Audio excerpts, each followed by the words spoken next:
और इंसान का ये शिआर होना चाहिए। हमने कलमा ना किसी पीर का पढ़ा है ना किसी मौलवी का, बल्कि हमने कलमा रसूलुल्लाह का पढ़ा है। क्या बात है, सुभान अल्लाह सुभान अल्लाह। रसूलुल्लाह की शरीयत के खिलाफ जो जाएगा पकड़ा जाएगा। बेशक बेशक हक है। और इस मिंबरे रसूल से उसकी छटाई होगी, उसकी तारीफ के पुल नहीं बांधे जाएंगे।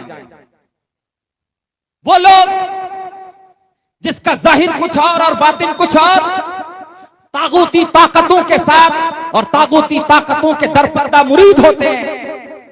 इन्हीं लोगों के बारे में अल्लामा इकबाल बड़े पते की बात कह गए, हो अगर कुव्वते फिरौन की दरपर्दा मुरीद, लानत है वो कौम के हक में कलीमुल्लाही।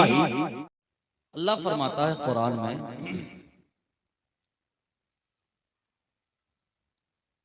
तुम में अल्लाह के यहां सबसे इज्जत वाला वो शख्स है जो सबसे ज्यादा तकवा वाला है। बेशक सुभान अल्लाह। जो सबसे ज्यादा मुत्तकी है, परहेजगार है, तकवा शिआर है, इबादत गुजार है, अल्लाह के यहाँ वही इज्जतदार है। बेशक सुभान अल्लाह सुभान अल्लाह। मुअज़्ज़ज़ सामिईन, बस आप गौर से थोड़ी देर समात कर लें और जो मैं आप हजरात तक पहुंचाऊं गौर से सुने।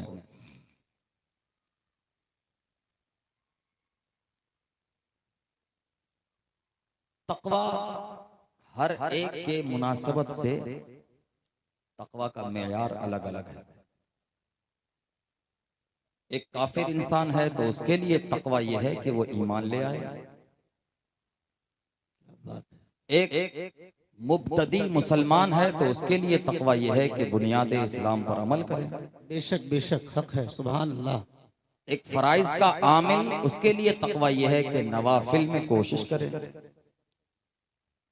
एक वली कामिल, उसके लिए तकवा यह है कि कुर्ब इलाही की मुतलाशी रहे। क्या बात। बहरहाल तकवा का मेयार अलग अलग है।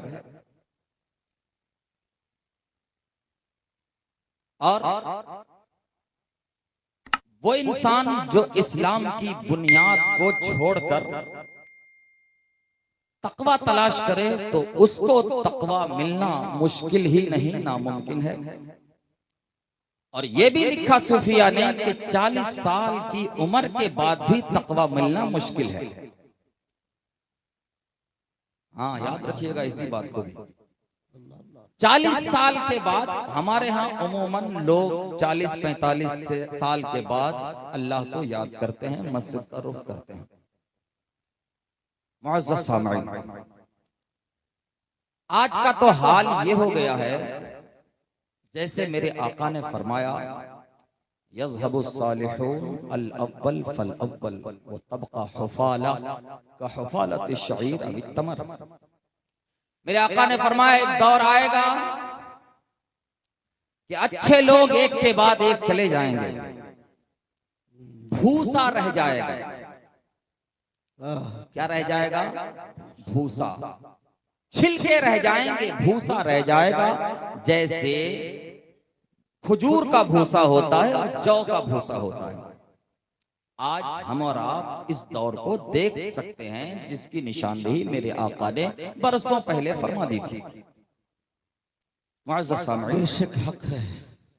क्योंकि वक्त कम है तो मूड नहीं बन सकता, मैं इसी तरह से चंद गुफ्तगू आपसे करके रुखसत हो जाऊंगा। टाइम बिल्कुल इतना प्रेशर है कि टाइम का ख्याल रखना जरूरी है। मैं जल्दी अपनी बात को खत्म करना और समेटना चाहता हूं। मुअज़्ज़ज़ सामिईन, तो आपने गौर किया, नेक लोग एक के बाद एक चले जाएंगे, भूसा रह जाएगा। आज हम उस दौर को देख सकते हैं। आज का तो हाल यह है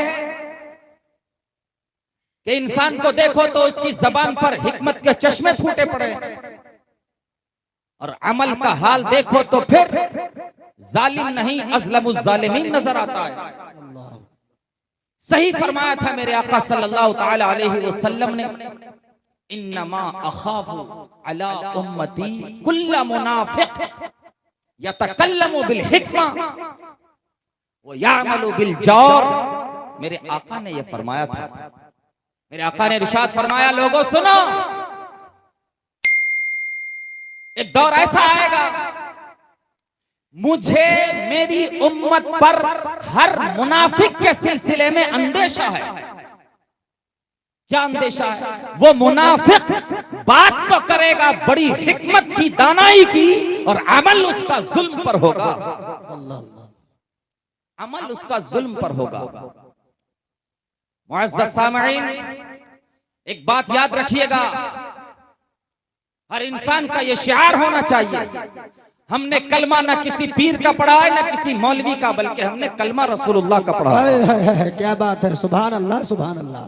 रसूलुल्लाह की शरीयत के खिलाफ जो जाएगा पकड़ा जाएगा। बेशक बेशक हक है। और इस मिंबरे रसूल से उसकी छटाई होगी, उसकी तारीफ के पुल नहीं बांधे जाएंगे। वो लोग जिसका जाहिर कुछ और बातिन कुछ और, तागूती ताकतों के साथ और तागूती ताकतों के दरपर्दा मुरीद होते हैं, इन्हीं लोगों के बारे में अल्लामा इकबाल बड़े पते की बात कह गए, हो अगर कुव्वते फिरौन की दरपर्दा मुरीद, लानत है वो कौम के हक में कलीमुल्लाही। इस शेर का मतलब खाली कलीमुल्लाही समझिए, अगर मतलब बयान करने लगो ना तो फिर परेशान हो जाएंगे। कितनी पते की बात कही थी। मुअज़्ज़ज़ सामईन, मैं एक जगह जलसे में गया नसरतपुर, तो एक जनाब बड़े मुक़र्रिर साहब आए थे और तकरीर की। तकरीर क्या की, एक हंसी और ठट्ठा की महफिल थी। शुरू से लेकर आखिर तक ये वही लोग करते हैं जिनके पास मवाद नहीं होता। टाइम कैसे पास करें 1.5 घंटे का, ये तो उन्हीं के खाते में जाता है ना। मैं आपको बताऊं, कसम खुदा की, मुझे अंदर से मेरा बातिन इतना झुंझला गया था कि मैं जब तकरीर के लिए बैठा, मैंने अपनी तकरीर की शुरुआत ही कुछ इस अंदाज में की। तो अभी 5 मिनट तकरीर नहीं की थी जब तक जनरेटर का बेल्ट उतार दिया और माइक का सिस्टम सारा बैठ गया। मैंने 1 घंटा तकरीर की, वो भी बगैर ऐसे, और वो जनाब ही का इशारा था। मैं आपको बताऊं, औरतें इतनी जोर जोर से हंस रही थी कि अल्लाह की पनाह, इतनी जोर जोर से जनाब तकरीरों में हंसा रहे थे औरतों को कि उनकी आवाज कोई गुरसाहेगंज बैठकर सुन ले। अल्लाह अल्लाह। मैं आपको बताऊं, कुरान पढ़ते जिसकी आवाज बाहर ना निकले, और ये जनाब है। अबे जब इस्लाम की तशरीह का तुझे पता नहीं तो काहे को बैठ गया मिंबरे रसूल पर? जब तुझे इस्लाम की एक्सप्लेन नहीं करना आती तो फिर मेरे आका का तो हाल ये था कि जब मेरे आका वाज फरमाते थे तो हाल ये होता था कि आंखों से ऐसा लगता था शोले निकल रहे हैं। क्या बात है। मुअज़्ज़ज़ सामईन, वाह वाह वाह, क्या बात है, सुभान अल्लाह सुभान अल्लाह, जिंदाबाद जिंदाबाद, वाह है।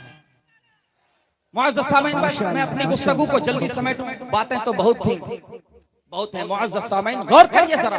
तो मैं ये बताना चाह रहा हूं कि आज इस्लाम की बुनियाद को छोड़कर जिन पर इस्लाम का असास है, आज हम फुरूई और नवाफिल में मशगूल हैं।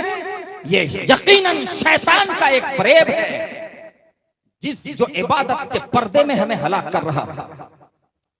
अब आप देख लीजिए ना, ये जलसे कराने वाले, मिलाद कराने वाले, प्रोग्राम कराने वाले, आपको बताऊं उनका तो हाल ये है कि ऐसा लगता है कि हर फर्ज से अहम ये फर्ज है जनाब 2 दिन पहले ही से नमाज पढ़ना। क्यों?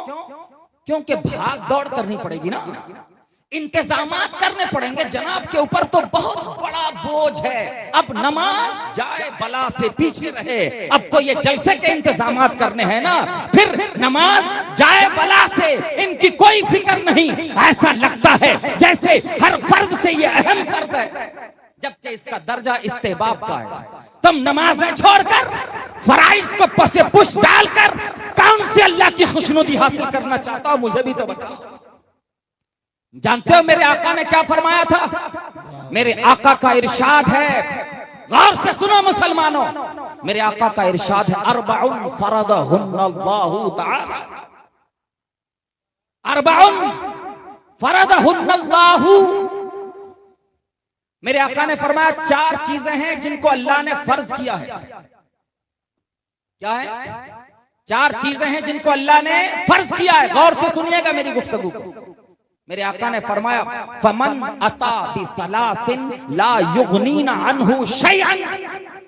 मेरे आका ने फरमाया 4 चीजें हैं जिनको अल्लाह ने फर्ज किया है, इनमें जो 3 को अदा करेगा, 1 को छोड़ेगा, ये 3 भी बेकार जाएगा और ये कुछ काम नहीं देंगे। ये 3 भी, ये 3 बातें भी उनके कुछ काम नहीं आएंगी। वो 4 बातें क्या हैं? अस्सलात व ज़कात, बेशक हक है, वो सौम रमजान, वो हज्जुल बैत। मेरे आका ने फरमाया वो 4 बातें हैं, नमाज, ज़कात, रमजान के रोजे और खाना काबा का हज। एक दूसरे मकाम पर मेरे आका ने फरमाया और अल इस्लाम वो कवाइदुद्दीन फी सलासा अलैहिन्ना, उस्सिसल इस्लाम। मेरे आका ने फरमाया इस्लाम के मामलात और इस्लाम की बुनियाद 3 बातों पर है, इन्हीं पर इस्लाम का सारा असासा खड़ा है। बेशक बेशक हक है, सुभान अल्लाह, सुभान। सारी इमारत इस्लाम की इन्हीं 3 बातों पर खड़ी है। मेरे आका ने फरमाया मन अता वाहिदतम मिनहुन्ना फहुवा बिहा काफिरुन व हलालुद दम।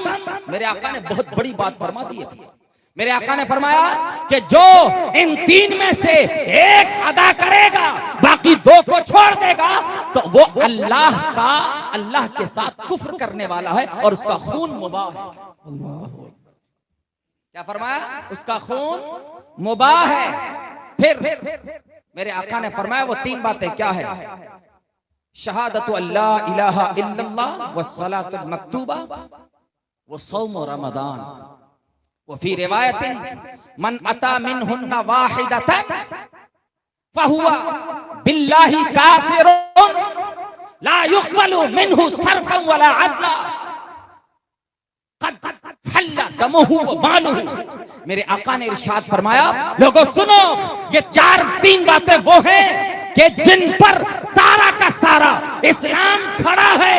जो 1 बात को अदा करे, 2 को छोड़ दे, तो वो अल्लाह के साथ कुफ्र करने वाला है और उसका खून मुबाह है। उन 3 बातों में से एक कलमा शरीफ है, दूसरा फर्ज नमाजें हैं, तीसरा रमजान का रोजा है। और एक रिवायत में यह है कि जो इनमें से एक काम करेगा, बाकी 2 को छोड़ देगा, तो वो अल्लाह के साथ कुफ्र करने वाला है। उसका ना कोई नफल कबूल ना कोई फर्ज कबूल।